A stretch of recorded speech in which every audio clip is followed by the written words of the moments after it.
कविता, चाय क्यों नहीं मिली अभी तक? कभी तो कोई काम टाइम से कर दिया करो। तुम्हें बस 2-3 काम ही तो करने होते हैं, वो भी टाइम से नहीं हो पाता है तुमसे। मुझे समझ नहीं आता, तुम दिन भर घर चलाती हो या टाइम पास करती हो? क्या करती हो सारे दिन बैठी बैठी? बस चाय ला रही हूँ, 1 सेकंड तो रुको। बच्चों की यूनिफॉर्म प्रेस कर रही थी, तभी दूध भी उबल गया और किचन में बह गया।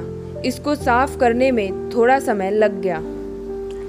देखो कविता, मैं बाहर जाकर नौकरी करता हूँ, प्रेशर झेलता हूँ, दिन भर काम करते करते थक जाता हूँ और तुम सिर्फ घर में ही रहती हो।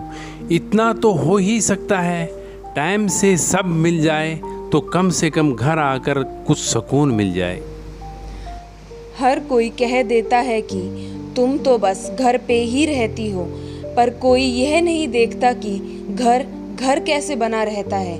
कभी कभी तो लगता है कि घर तो सबका है, पर उसमें मैं कहीं नहीं हूँ। बस जिम्मेदारियाँ हैं पर पहचान नहीं।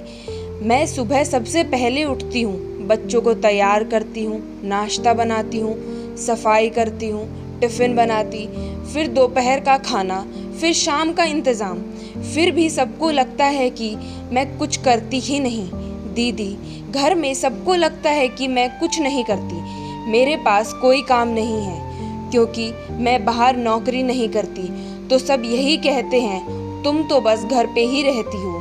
जबकि मैं घर के सभी काम जैसे बच्चों का नाश्ता बनाना, स्कूल भेजना, सफाई करना, सब कुछ संभालती हूँ और शाम तक चैन से बैठना भी नहीं होता।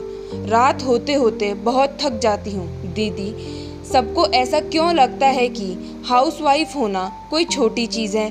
हाउसवाइफ तो कोई भी बन सकती है। कविता बहन, घर चलाना एक बहुत बड़ी जिम्मेदारी है, पर घर संभालने वाली बहनों को यह बात अक्सर सुननी पड़ती है। जिनका काम सबके लिए होता है, उनकी मेहनत किसी को नहीं दिखाई देती या बहुत कम दिखाई देती है। याद रखिए कि यह संसार एक कर्म भूमि है। हर आत्मा का कर्म अलग है। कोई बाहर जाकर कमाता है तो कोई घर को थाम कर रखता है, परंतु दोनों का योगदान बराबर है।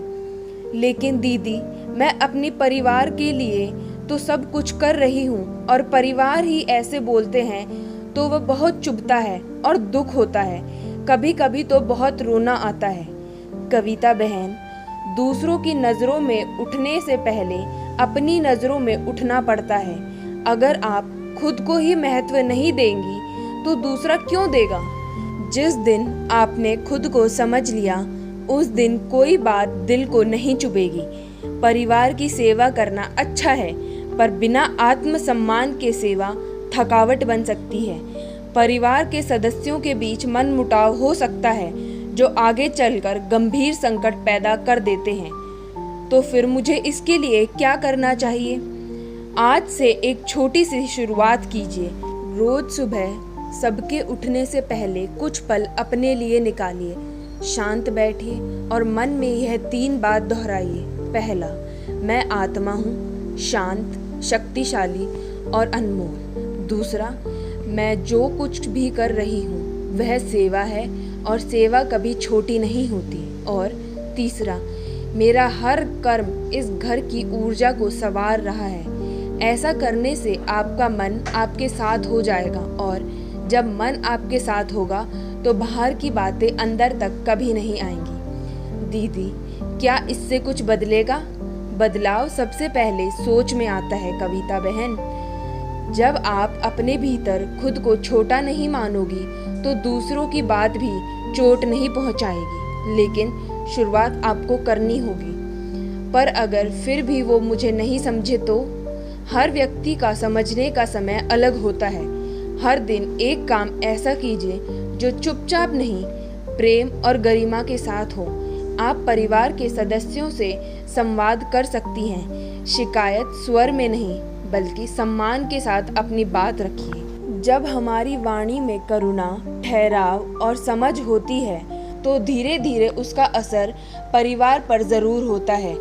इससे परिवार के सदस्यों के बीच आपसी समझदारी बढ़ती है और मनमुटाव दूर हो जाते हैं। दीदी, आज जो आपने कहा उसमें सच्चाई भी थी और सुकून भी। कविता बहन, आप सिर्फ घर चलाने वाली नहीं हैं, आप उस घर की आत्मा हैं जो सबको थामे हुए है। आज से थोड़ा अपने लिए जीना शुरू कीजिए, क्योंकि जब आप ठीक रहेंगी तब घर की ऊर्जा भी ठीक रहेगी। ओम शांति।